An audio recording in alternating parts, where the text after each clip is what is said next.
কেউ তোমার এই মরা গরু কত? হাটের মধ্যে কিন্তু অনেক দুষ্টু গোগে, তা আউট মানুষের তো সাবধান থাকতে বুঝছো। এই লোক তোরা চাইছিলাম আরেকটা বছর রাখমু, কিন্তু আব্বাই রাখতে দিল না। ব্যাপারীরা গরুটির গোসল করায় না, ঠিক মতন যত্ন নেয় না মনে হয়।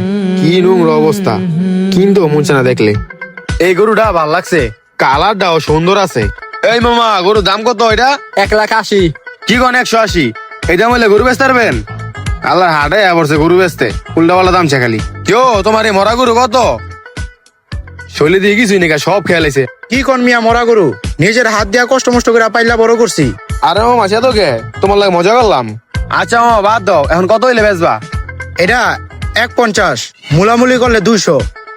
আরে মামা কি চাও, গরুর দাম 150? আচ্ছা মামা ঠিক আছে, 150 নিমুনে। আমি তো গরু সঠিক চিনি না, আমি আমার লোক লয়ে গিয়া, মাইমুর বিলে গিয়া। কোন গরু মগেকে কিনে নেই বাল। এর আগের বার হাটের মধ্যে আইয়া মানুষের আজ্ঞা মাজ্ঞা দিয়া অনেকগুলো টাকা কামাইছিলাম। এবার যে কপালে কি আছে। কাকা কি কিছু কয় বাবা দিয়া। আসলে কাকা আমি একটা গরু কিনতাম বুঝছেন, আমি তো কোনো সময় কিনি নাই। যদি আপনি একটু কিনা দিতেন তা আপনারা কিছু টাকা পয়সা দিতাম।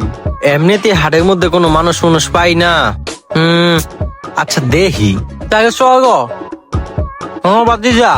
হাটের মধ্যে কিন্তু অনেক দুষ্টু গোগে, তা আউট মানুষের তো সাবধান থাকতে বুঝছো। কাকা সামনের এই গরুটা দেখে গেছিলাম, দাম কইছে 1.5 লাখ।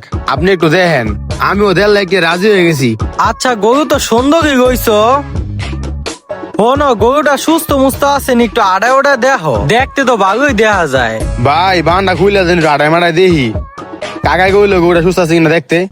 আহারে শেষ মেশ গরুটা বেচছেই লাইলাম, অনেক কষ্ট লাগতেছে। কেউ কাকা, আপনার বাতিজা যে আমার গরুটা লয়ে গেল দেখার লিগা, 1 ঘন্টা তো হয়ে গেল গা, এখনো তো আইলো না। একটা কল দেন তো। হয়তো আশেপাশে আছে, সাইডে মাইডে ঘাস মাস খাওয়াইতাছে। আয়া পড়বো। ও আচ্ছা। আগে বাতিজা চিন্তা করো না, ছেলে রোগ বা আয়া পড়বো। কি ও কাকা, 2 ঘন্টা তো হয়ে গেল গা, এখন আমার গরুটা লয়ে এলো না। একটু কল দেন তো ভাই। আগে ওর নাম্বার তো আমার কাছে নাই। আরে মিয়া কি কোন, আপনার বাতিজা লাগে আপনার কাছে নাম্বার নাই? আগে না বাতিজা আগে আর কি রাস্তায় দেখা হয়েছে। কি কোন কাকা, আমার গরু কি হইব এখন? বাতিজা আমি তো গরু মরু আগ্রহ বাচ্চায় দেই, ওকে রাস্তায় দেওয়া হয়েছে, কইছে গরু কিনা দিলে আমাকে কিছু টাকা দিত। এখন আমি হেল লাগাইছি। আচ্ছা কোন তো কাকা, কেমনে কেমনে কি হইছে? তাই বাতিজা হনো আমাকে কেমনে রয়েছে।